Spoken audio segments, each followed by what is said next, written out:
Hello, everyone, and happy Sunday.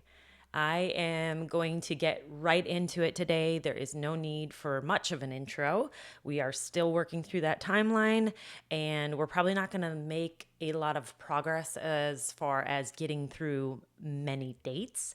But we are officially kicking off the louder mills now. So there is a lot to unpack on every single event.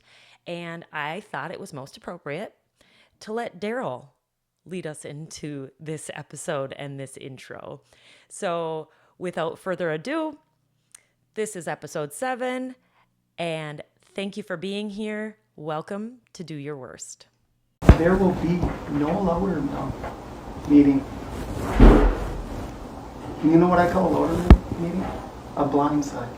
100%. That's You want to know what's going to happen before we get there? What we're doing today. That's what needs to happen.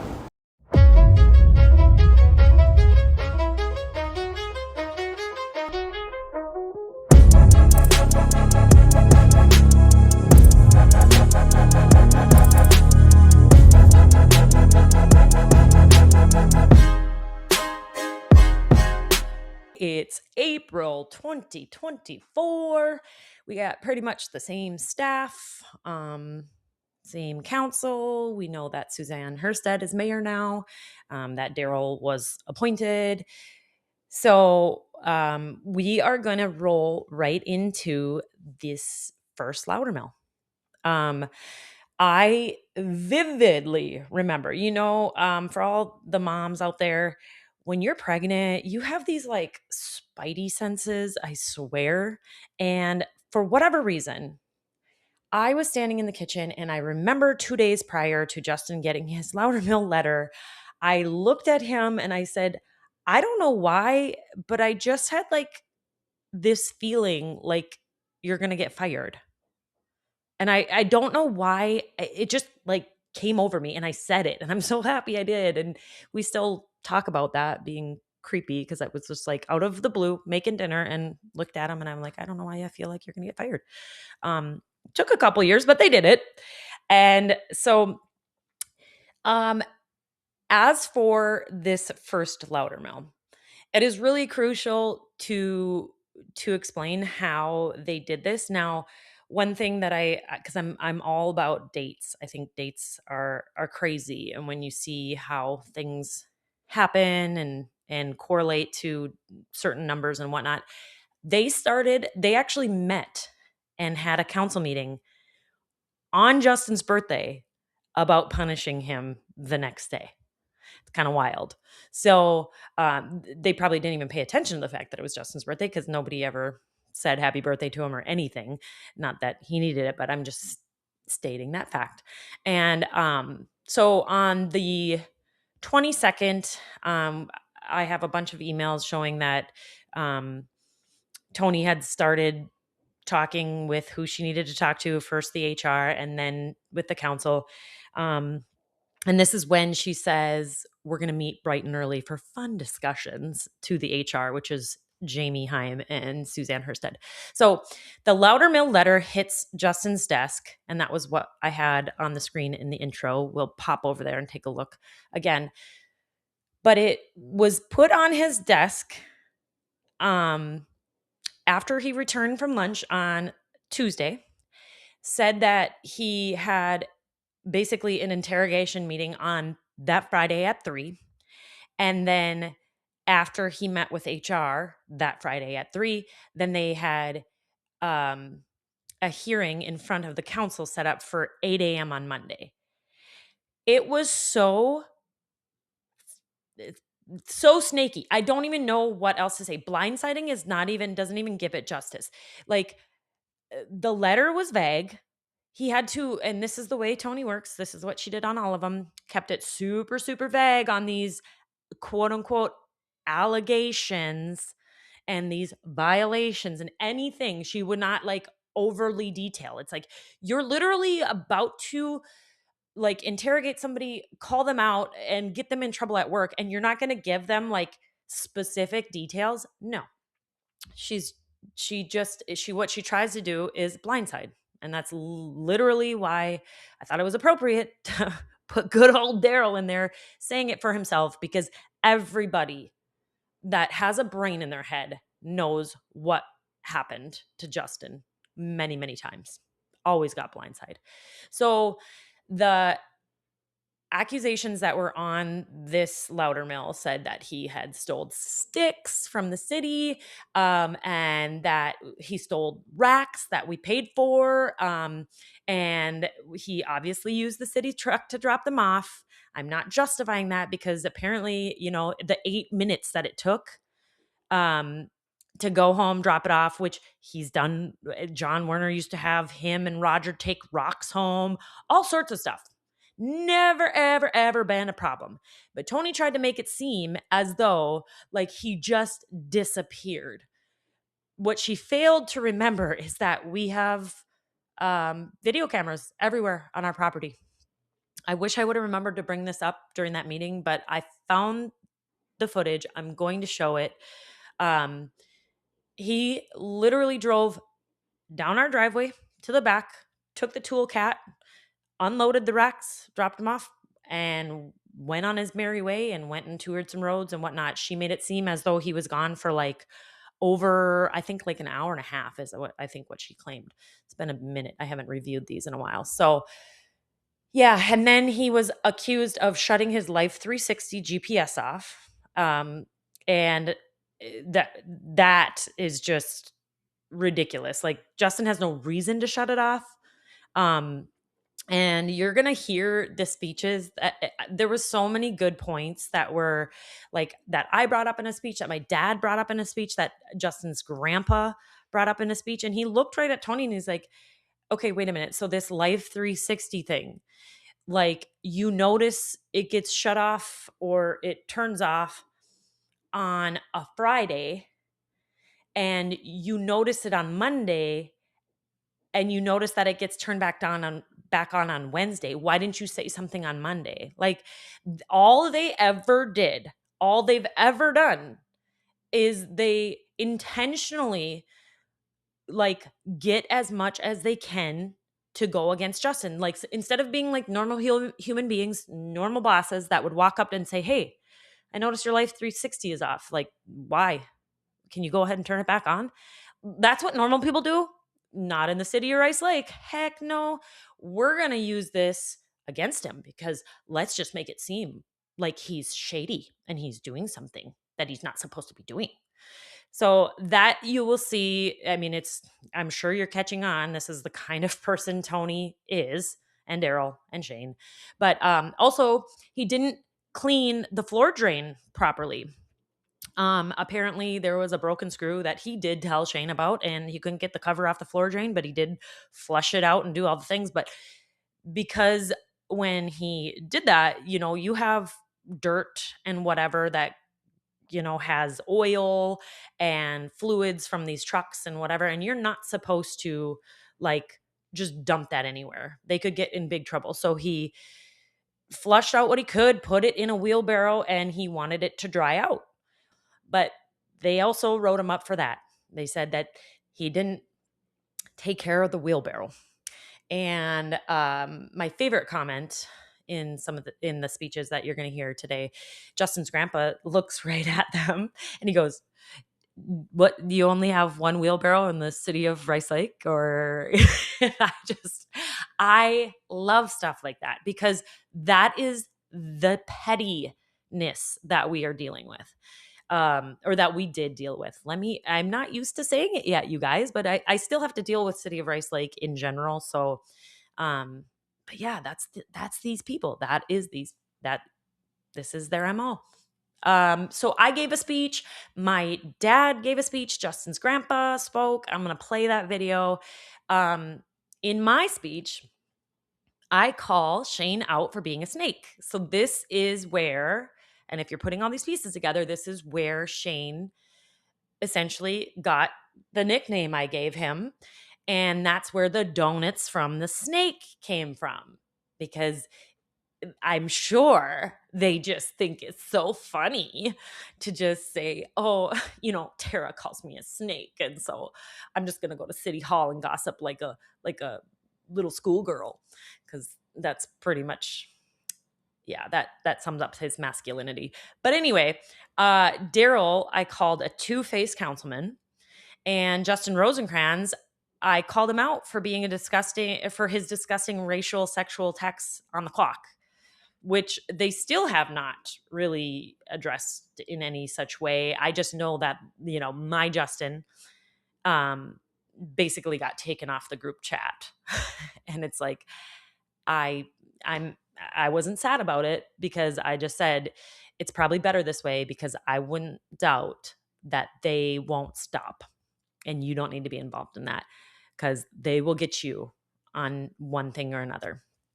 I publicly disclose in this speech that I'm about to give that this is where I let them all know that Daryl has planned to run for mayor, and he didn't really say or tell anybody that, and I knew that, and I just wanted him to be like, okay, warning shot.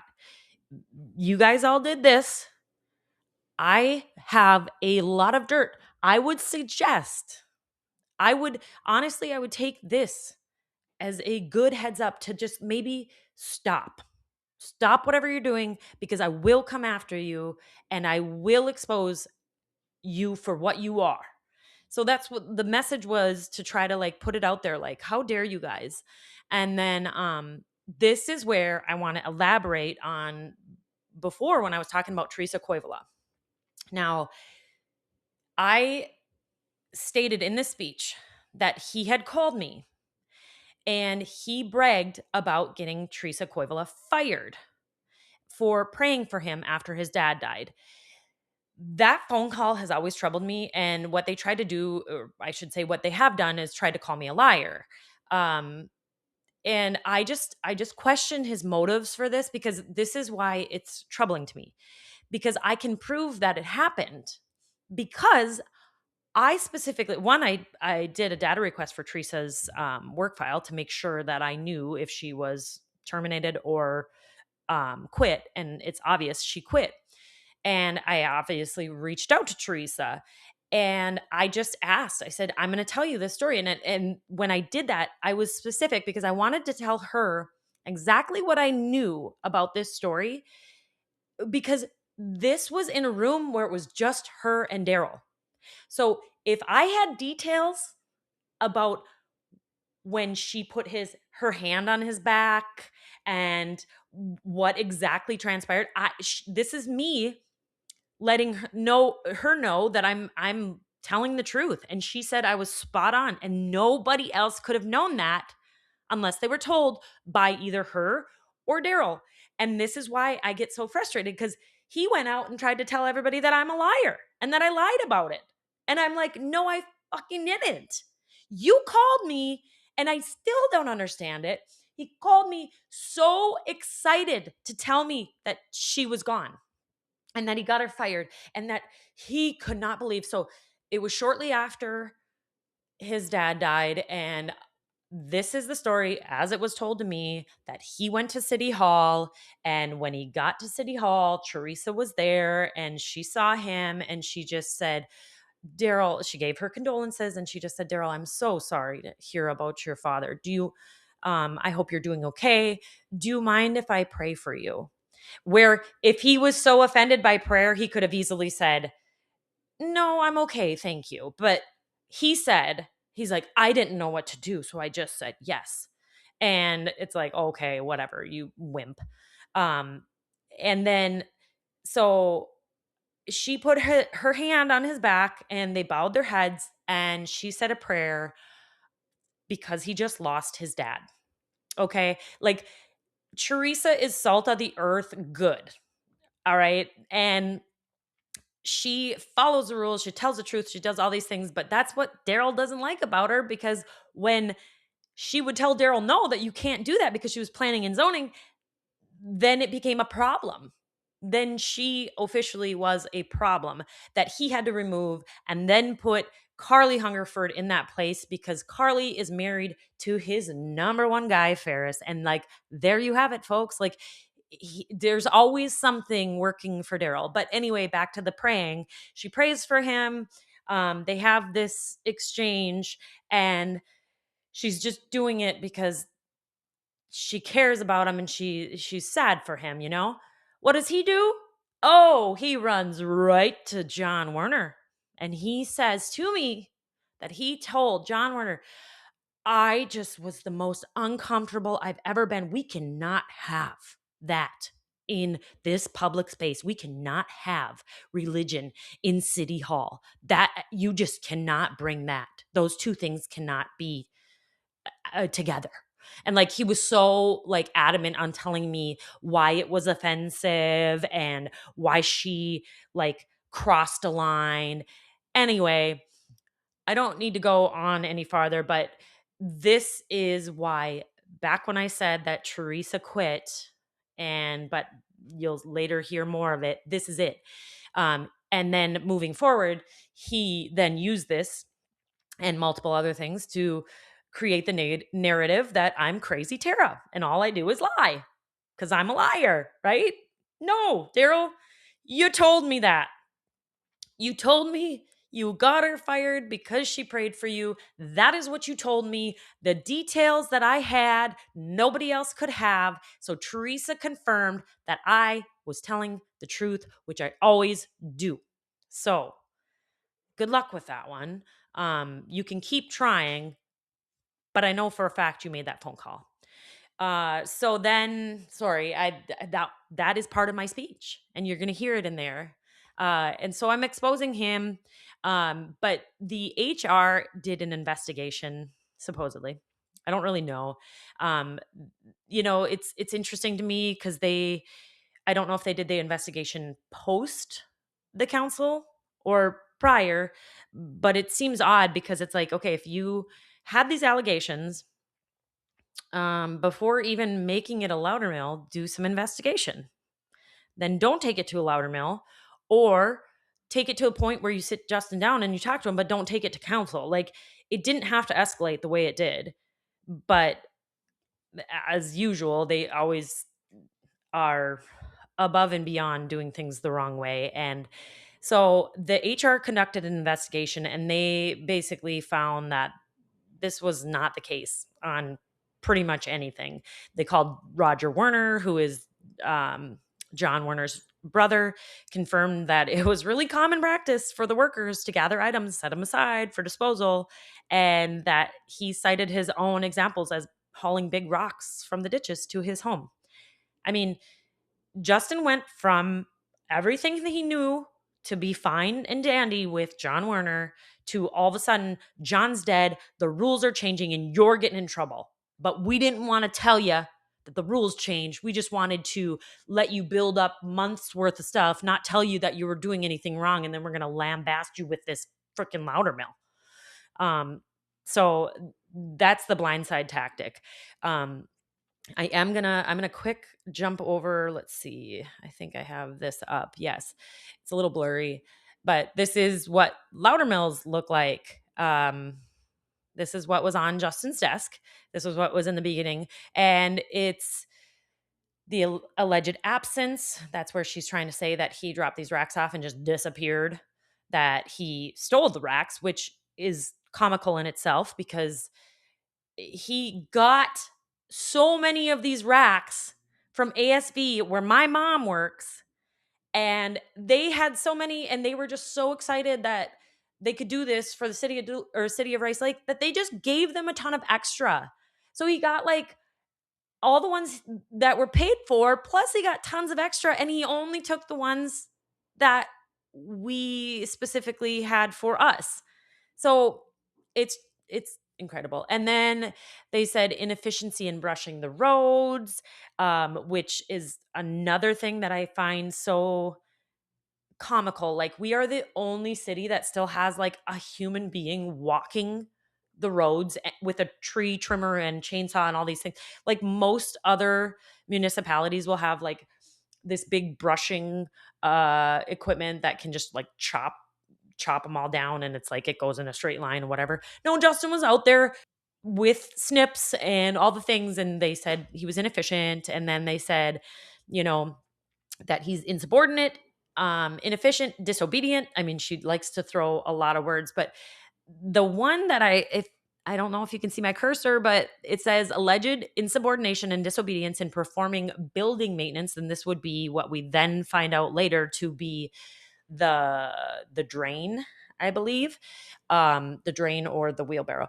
But she writes, and I'm like, do you even like check your letter? I mean, like, are you just trying to stack as many words as you can? Because it says March 12th, 2024 to April 2nd, 2024, and April 2nd, 2024 to April 18th. Tony, just a quick thing. You could really save some time if you just recognize that it's from March 12th through April 18th. You didn't need to stop on the 2nd and then start on the 2nd again and then go. But you guys, they really believe she is a genius there. I mean, like, honest to God, like this council believes that without Tony, the whole city would just crumble to the ground. I don't think so. But anyway, let's go into the speeches and I'll play that for you. I think they're worth a listen. And the one thing that's kind of a bummer is in the middle of my speech, somebody must go and use the bathroom. So there's a loud part where the hand dryer kind of muffles things, but just hang in there because it does go away. So enjoy.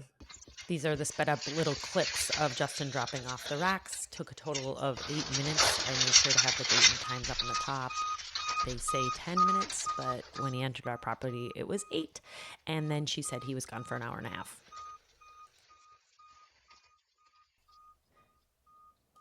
I really quick want to put this in here. This was a sign that I made. You'll see me put in the front.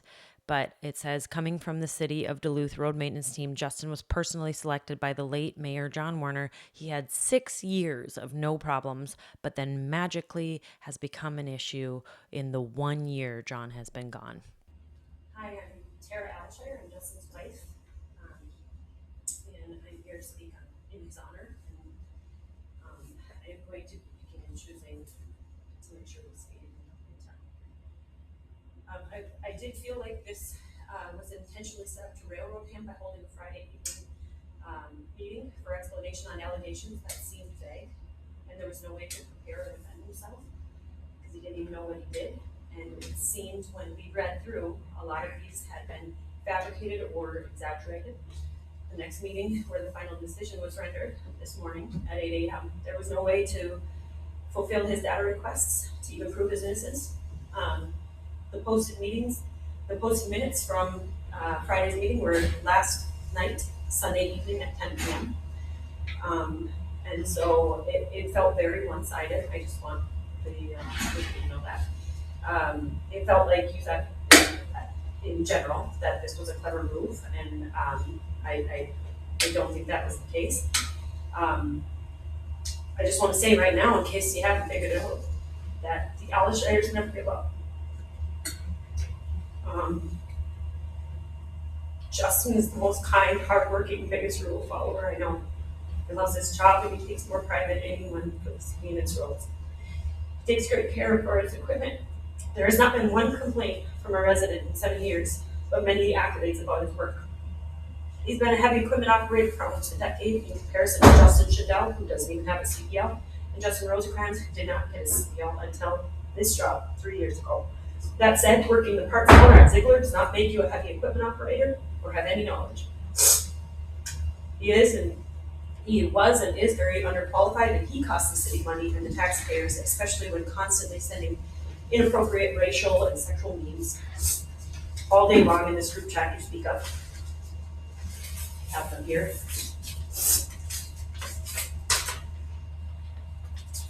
Also, back on city time.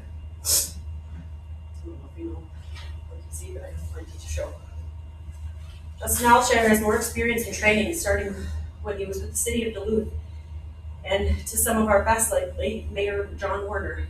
He's been around this career his whole life, and in fact, the exact grader that City of Rice Lake purchased from City of Duluth was ran and operated by Justin's grandpa, who raised him, who just retired after 24 years with the City of Duluth. He's been a constant source of guidance for Justin through the years, with pointers and a stand-up role model. I do not speak of these topics out of turn. I have been around heavy equipment my whole life. Growing up in Isabella with a dad that's a truck driver, I watched him work endlessly to become the successful business owner that he is today of a trucking company. And in fact, at one point, he even employed your very own novice supervisor, Shane Downey. In addition to that, my dad retired from North Shore Mining in Silver Bay as a heavy equipment operator of 20 years. And there too, he worked with Shane. And that was before Shane started his laundry list of job hopping, because he just can't seem to get along with anybody. And had zero prior experience to this job. Which brings me to my next question. If Justin is qualified enough as a 6-year employee to train your unqualified young supervisor, but then you listen to that same snaky supervisor's claims after barely a year of knowing the job, that doesn't make sense. How does one go from a 3-year review in 2020 from Tony herself? Justin has caught on quickly to our road locations and plowing processes and shows great initiative in completing the tasks given to him. Justin was hired for a newly created position and has shown proficiency in his jobs given to him, as well as doing a good job in learning new skills on the job. Justin, I appreciate your positive attitude and you're willing to always help with whatever is asked of you. I also appreciate your punctuality and your reliability. On that subject, who gives raises and promotions to Tony? Does anybody ever check her work or inefficiency? How is she getting her work done at $84,000 a year when she spends her days watching cameras and GPSs waiting for Justin to mess up? Why does one person hold this power, but she has nobody to answer to? She's made it her mission to fire 3 people in the past. She's recently demoted one, and now she's trying to set up another employee. These are questions the public should be asking and getting answers to. It seems toxic. She's formulated this whole thing has been set up with allegations from a two-faced councilman that claims to be somebody's friend and an opportunistic supervisor. She even had the audacity to do this while late Mayor John Warner was basically on his deathbed, as she pursued setting an example after going after Justin over an unapproved repair cost over a work truck window switch. When you speak of malicious, it is not Justin. Somebody's on a power struggle with her self-created authority. That's not the kind of person we want as the head of our city, or to think that she's the head of the city. I honestly have no idea where these continued targeted attacks are stemming from. Justin and I have nearly killed ourselves for the last 5 years for everything that we have. And not only that, we have gone on our way to be good people, good residents, good neighbors, good friends. And also, did you forget the fact that we own 50 acres of land that Justin has complete access to at any time for wood products? We have given the City of Rice Lake easements to extend and grow their municipalities on the backside of our Rice Lake property, and another for a fire hydrant on our Duluth property. Speaking of being good neighbors and good friends, Jamie, we brought business to your bar during one of the hardest times of COVID with our entire wedding party. And Justin goes out of his way to plow your road, making sure he puts the snow on the other side of the road so you don't have more work. Meanwhile, driving past fellow business owner John Archer at cars and getting 2 big thumbs up. Suzanne, if you remember, your signs were in our yard when you ran, and we supported you. You attended our wedding. You have yet to stop in at Public Works in the very stark contrast of the late Mayor John Warner, his dedication to that specific department.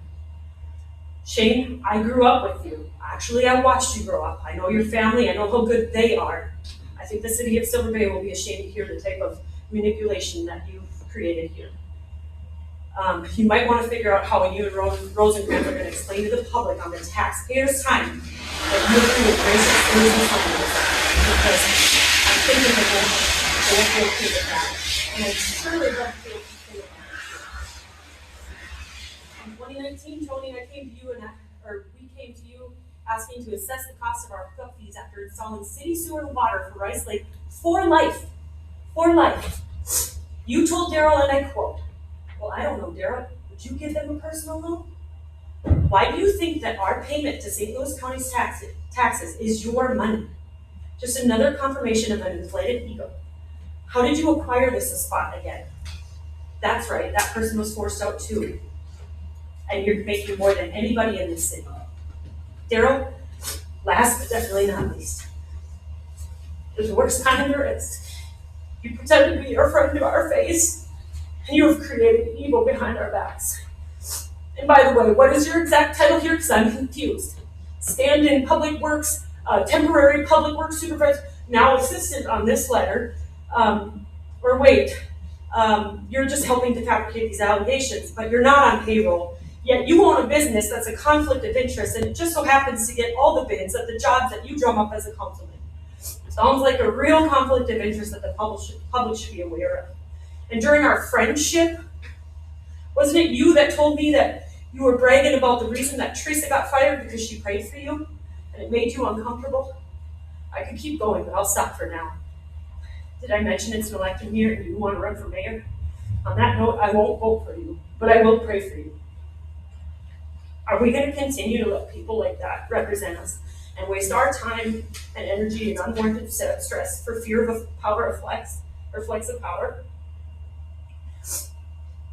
We should be concerned to have spent and utilized this level of resources on immature social games.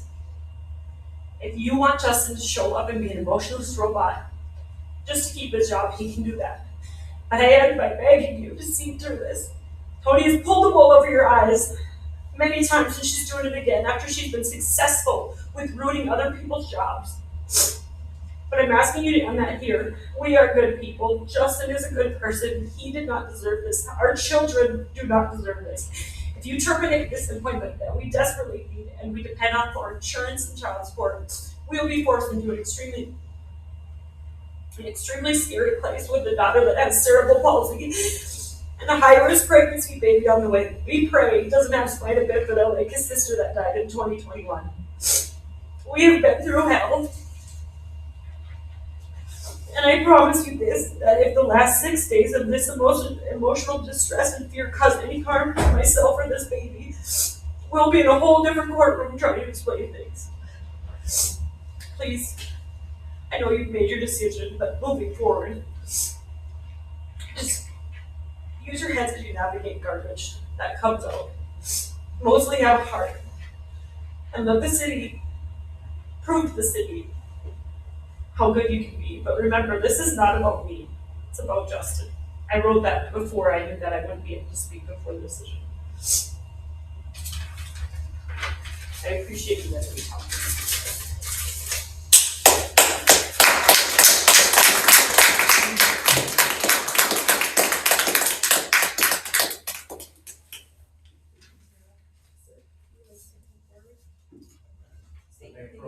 I may approach. Your name? My name is Jason Moons. And Justin, where do you live? I do not live within the district. My role here today, or my position here today, as is the exclusive representative for Ashland Council 5 with Local 66. Apologies for my dress. I'm actually technically on a vacation day today. I heard about this at the last minute. The framework of my question, along with my coworker Heather Davis, who would be a good point of contact, because it's our understanding there's a performance improvement plan that's tied to something that also looks like a last chance agreement, and we're going to have some information requests. We're going to have some process questions, specifically any city policies on progressive discipline, an org chart, anything like that, which I believe would also reference Councilor Clade's comments about a chain of command. Thank you for that, sir. I think that would benefit us greatly on planning on our next steps. We are adamant in the fact we are going to assert our right to be working forward when this performance improvement plan and the parameters of the discipline that was just approved by the council on how it's going to look and how it's going to be applied. We want to be a labor partner on this. We want to work towards a common goal. And I realize this is a tough situation for everybody today. So, and I heard the comment that was echoed many times, and nobody wants to be here. But for a lot of what was brought forward today, we are gonna have some follow-up questions that don't need to happen in this open forum like this. Like I said, org charts, policies, the employer's definition of insubordination, stuff like that. But for the context where we're at today, who would be the best primary contact to move forward with those questions? And so to answer your question, Tony Blundell is going to be your direct person to contact. We have received the records request, and Tony will be working on those to supply those. And then as far as the plan going forward, HR, we have not even started yet, and so that process will begin. We will have our own attorney and legal to help us draw that up. And That would be Don Erickson still, correct? Correct. Okay, thank you. Correct. Don Erickson, and I know that he's kind of moving some work over to another one of his partners, Julie, can't remember her last name. But that will be drawn up, and then it will be presented. And this will be the first time we've done something like this. Yeah, and so I've worked with Don for years in the past. Okay, And we can navigate our way through this. And I think that's also going to help with the interpretation, the application we're planning for moving forward right now. When we get done, I'd like to have with you folks also. All right, thank you. yeah, thank you, and I appreciate you saying that you're a willing partner with the city and in all of this, because that helps us just move forward. We don't want to be back here again. We really don't want to be back here again. And so I appreciate your comments. All right, thank you. Thank you, sir. Anybody else?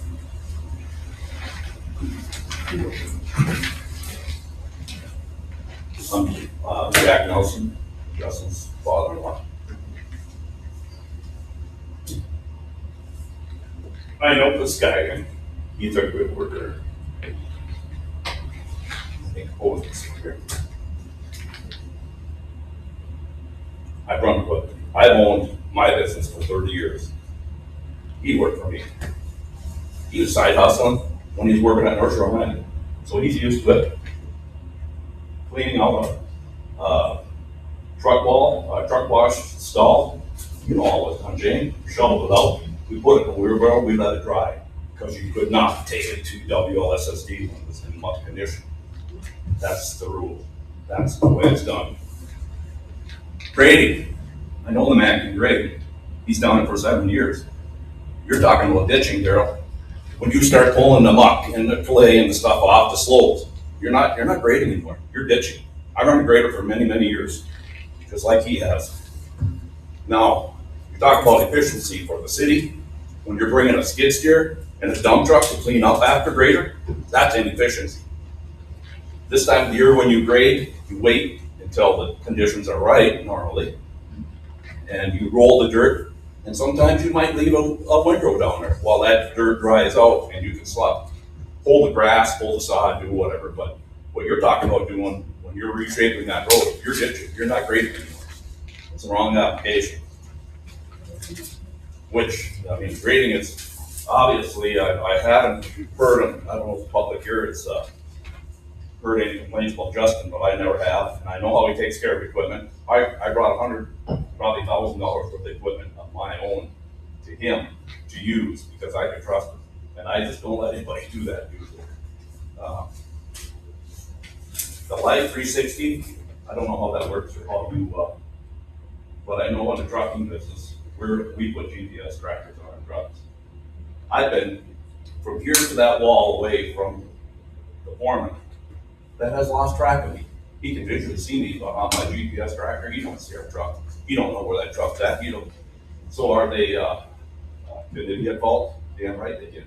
I'm not saying, I don't know if he turned it off or if he didn't, but I'm saying, think about that because it's a very new practice that's not perfect by no means.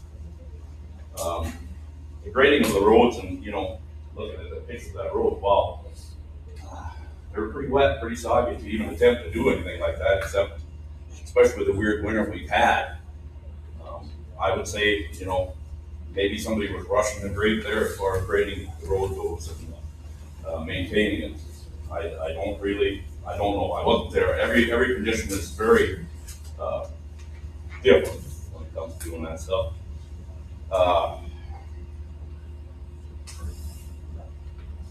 The racks, kind of at a loss for these racks. I mean, you went over and got the racks. You talk about efficiency and being a company time. If you got a big truck and you got room to haul stuff, I don't think you go with a quarter of a load when you're hauling dirt. You want to maximize. You want to do whatever.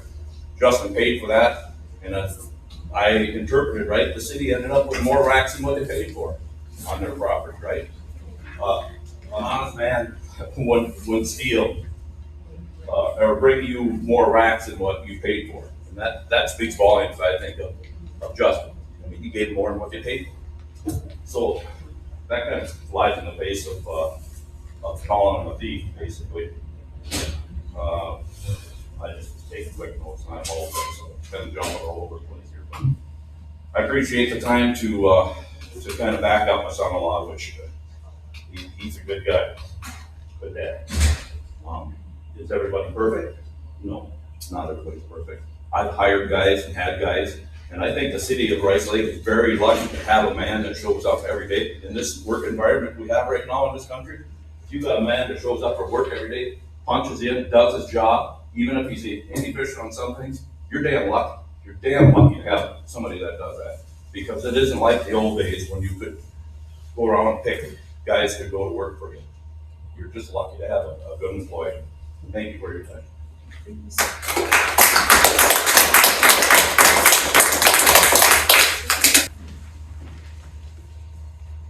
Tim Mahoney. I'm Justin's grandfather. I came from the city of Duluth. There was off about shy of 22 years of age.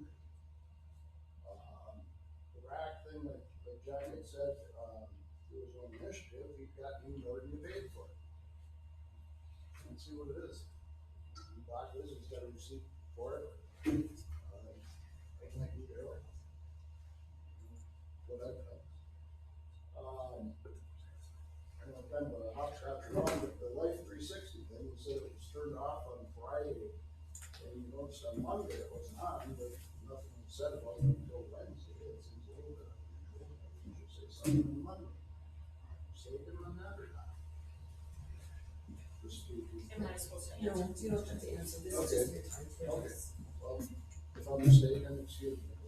Just seems a little bit odd that, why would we wait another 2 days to say that our communication wasn't working? The chain of command that Mr. Quaid had said about, along goes with seniority. You oftentimes have the most senior person do your dirty jobs, floor jobs. No, nobody's above doing it. Along with emptying a wheelbarrow. We only own one wheelbarrow in the city of Rice Lake. No one else could empty the thing or clean the floor drain. By you guys' discussion, it had a bad screw on it, you can't get the grate off. You were informed of that. Is that not a surprise that it turned out to me you couldn't get the grate off? And yes, you did perform the rest of the work. We were both employed for a short period of time at the city of Duluth, I believe, right? Road grade. Those pictures up there, you got a water covered road. You don't crack open a road when it's water covered. If it's holding water, you need to let the water out of it so you can get to the ditch. But you don't crack open a road, all you're making is mud. I've graded lots and lots and lots of roads and alleys. Think of Duluth, everything's paved. No, it's not. There's lots of gravel alleys. Secondly, the signing issue. If you're gonna work on a road and you're anticipating bringing the debris, the grass, the rocks, the clay of the overburden, which can accumulate over a winter, all you gotta do is plow a road when it's soft. You push that dirt to the edge of the road. Now you have this little curb, if you will refer to it. I think that was the term used there. That can be accumulated over one plowing. Multiple times over the spring and fall when the road's soft and late snows, early snows. So you don't crack a road open to do the shouldering work, yes, I agree with you. You have to take that off, but you have to do it when it's dry. I never had a skid steer or somebody out there picking rocks, and all the time I did this. You beat up the stuff that came out, and you left the road lumpy. That's all you can do with it. The big rocks, you roll them off to the edge of the road. If time affords it later on, you can come back and pick them up. I don't know what you guys have for a time frame. You've got a very, very small department. But like I say, the pictures that were shown here, water covered road on a hill. You're looking from a low spot up. Secondly, you're anticipating to do that. Do you not put out road work ahead signs before the project begins? Not after it's almost completed? This is a dangerous situation by your own description with this debris in the road. Warning devices should have been out. The city's got its liability sitting out there for anybody to have. So I don't know if that's a lack of supervisor direction that you sign it if you're going to. What's the past practice for grading roads? Do you put road work ahead out in the way it's described by the manual? There is a manual on that template. Again, it's time afforded. Is it necessary? You guys. But seems like an awful lot of head hunting.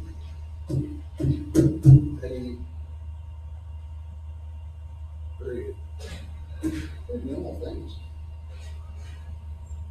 I'm sure I'm missing a point on something, but thanks, Rose.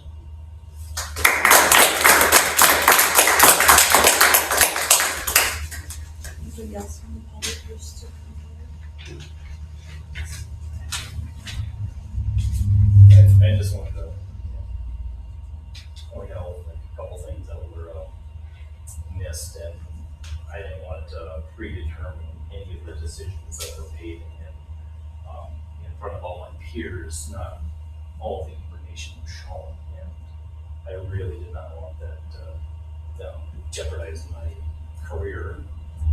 And the Life 360 thing, I get it, and John, that sounded, like a big issue, and it is. I did not turn it off. I have my phone right here, which I didn't have Friday. Pull this down right here. Location is right there. Very easy to off right there. And I do believe that's what happened. I did not maliciously turn it off on the 19th, and just easy way to explain myself that I was not granted the opportunity to prove myself innocent. As far as the wheelbarrow spoils, I did the job. I've never used the clean out, and I've taken out all the material that was in the trap, and then ran a hose, filled it up multiple times to make sure it flushed, it drained, and I got job complete. Water's running. I was never notified that we still had backup. And with the spoils, I brought it to Justin Rosenkrantz because Shane wanted that material dumped on Schultz Road. I didn't quite agree with that, but I did give it to Justin Rosenkrantz, who's the operator of that skid steer, as he was loading asphalt. And in what you were explaining to everybody here, that it was dirt, but it was asphalt, large chunks in there that were not supposed to be, practice dumping at sites that are not provided. Say Northland Construction that have a permit, WOSSD. The grading and plowing, or the grading on that, the pictures that you did show, those are not my roads, and I don't believe those windrows were provided by me. I would not leave a windrow that high of fresh wet dirt, let alone keep it piled there to hold the water. I I believe that was just after a plow storm that the wing of the 5-yard plow truck built up. Because I bring my material into the road, I never bring it out unless it's on my final pass on both sides. There's a note there, sorry. As far as the racking on taking your 15-minute break, that could be a mistake. As John Warner was a past practice that take your coffee breaks, and you know he would come in and say about 9 o'clock or whatever, and catch you guys on a let's take a coffee break here, and that was definitely a past practice, and I now know that the CBA does not allow that, and I'm fully aware that that is not a future practice. I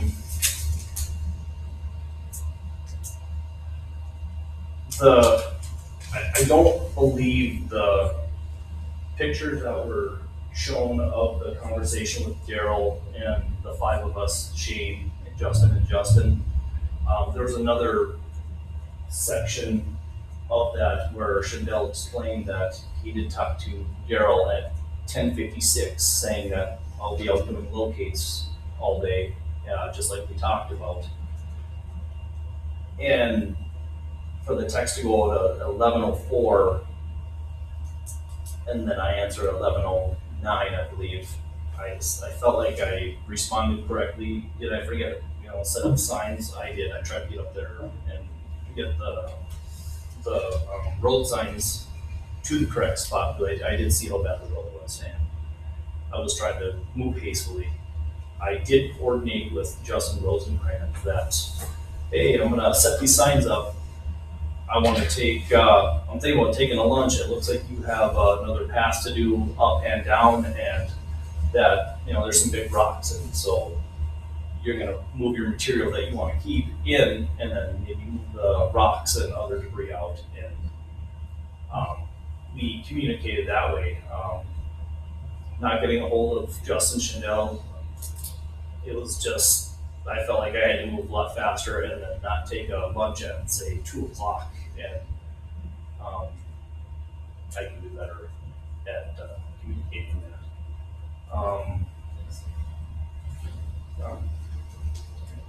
Thank you. Thank you, Justin. Anybody else? I have 2 other questions. You can ask them, but Okay. not respond. How is there not a break time? From a lot of those break time after 4 hours of service.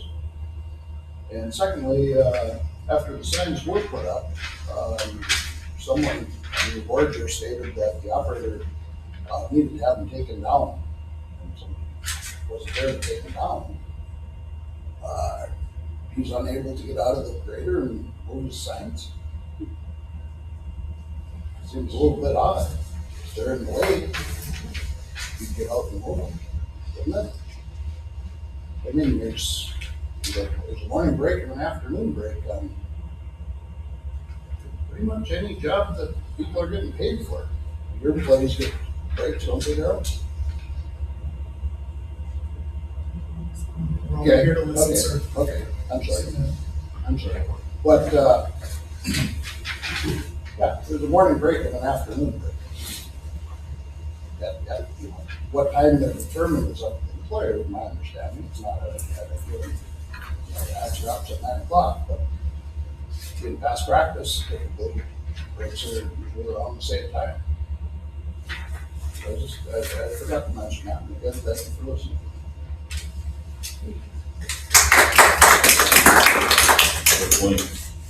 Anybody else?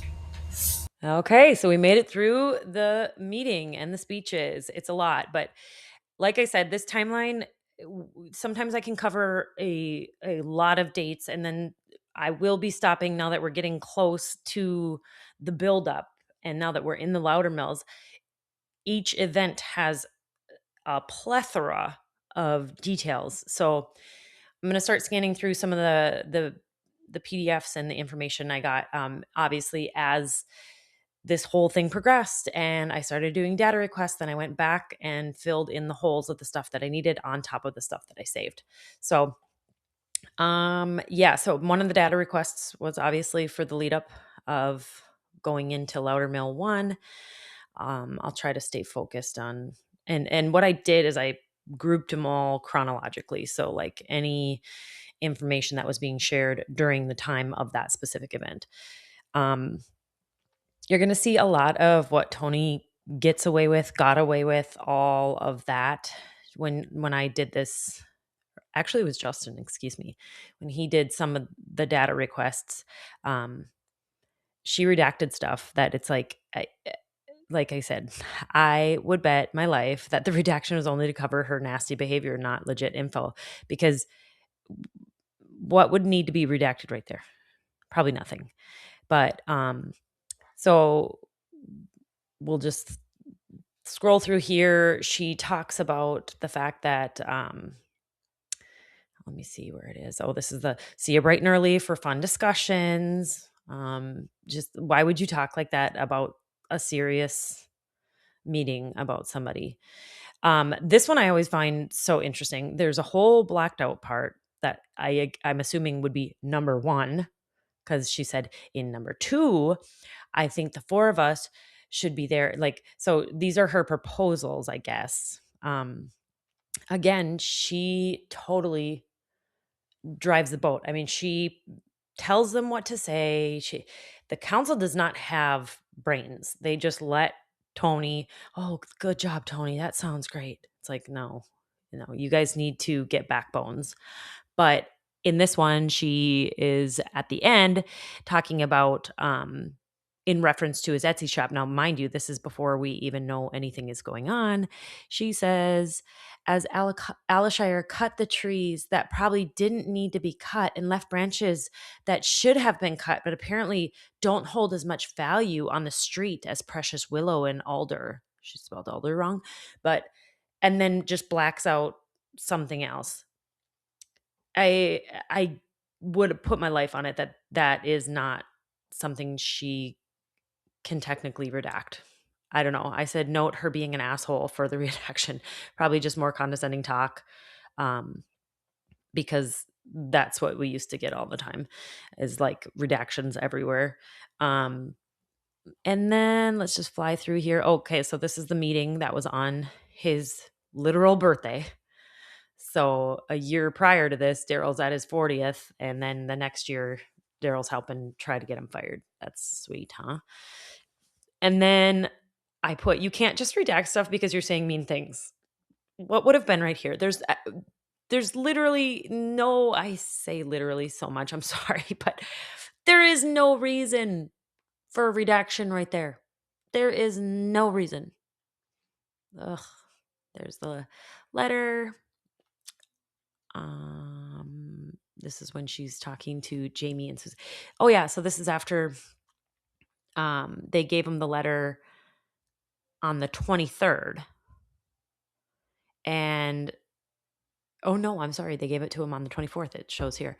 While he was at lunch. Alishire's on lunch right now, so I don't think he's seen the email from me, and Shane left the printed notice on his desk. So they dated it the 23rd, didn't give it to him till the 24th, and then which is a Wednesday, and then they're gonna interrogate him on Friday afternoon with zero information going into it. And then he spends the whole weekend stressed out. She doesn't post the agenda till like 11 o'clock on the Sunday before. Yeah. She also writes, if Shane feels we need to send him home today, are you guys, and then in quotations, Jamie or Suzanne and Jamie, okay with Shane and I making the call to suspend him with pay? We're concerned about him trying to operate equipment when he's upset with us and the damage he could cause. What? Seriously? Like he's ever been vengeful?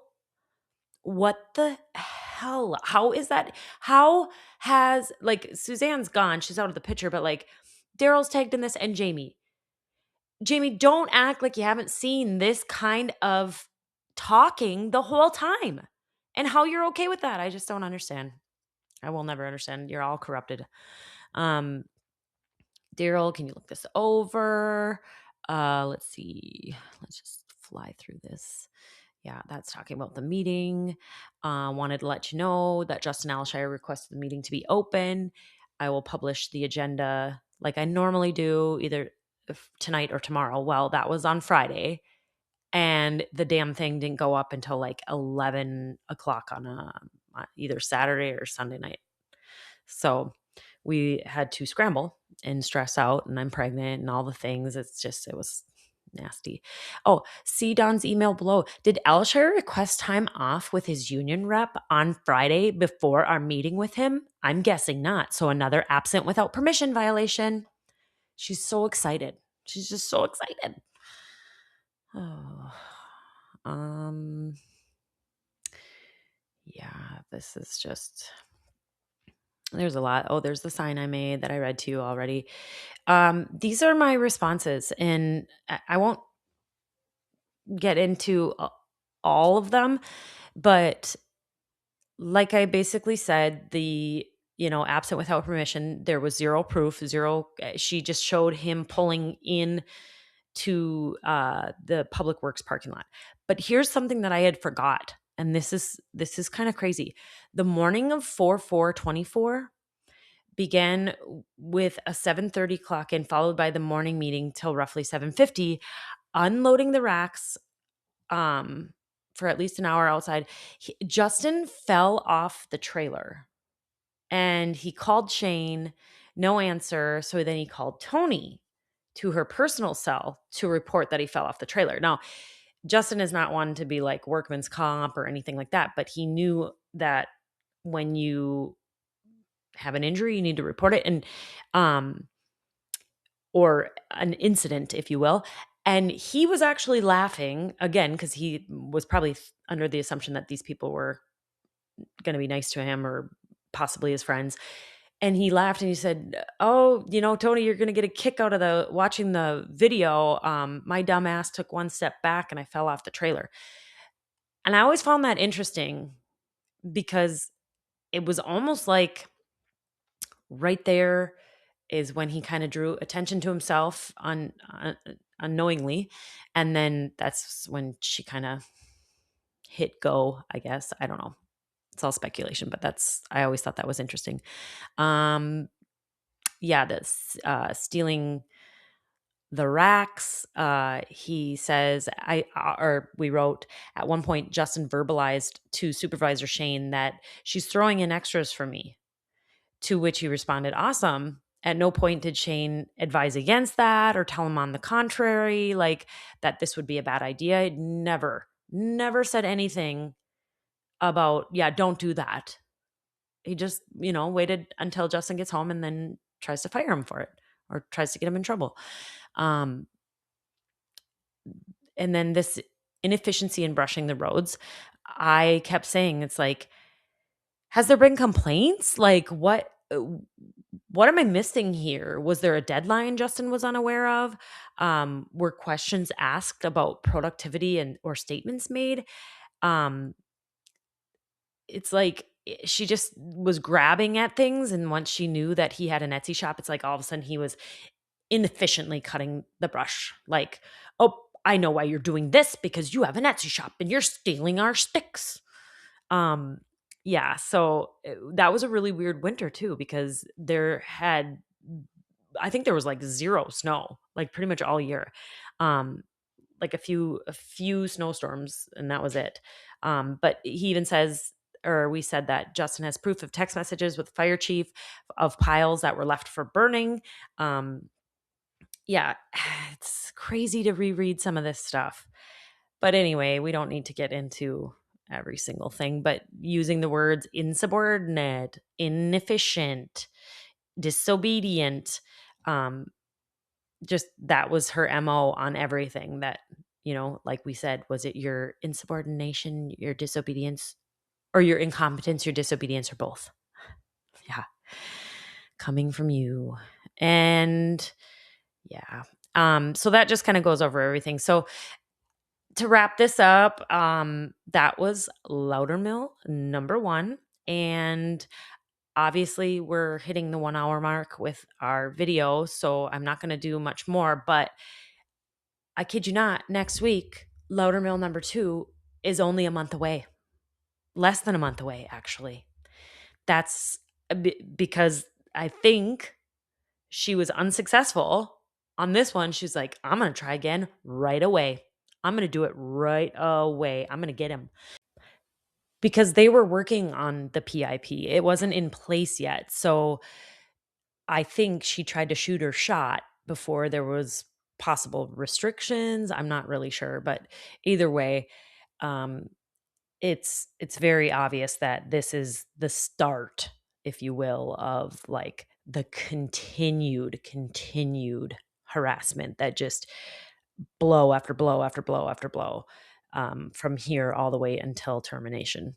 So that is it for the first Loudermill. And if you guys ever, I just want to put this out there, if you have any questions, or if you ever want to see something in a PDF form or something that I've shown and you're curious, don't be afraid to reach out to me. I am more than willing to share what I have. It's hard sometimes to put it in the videos and have it be readable fast enough, not make these videos ultra long. So I appreciate you as always, and we will talk to you next week.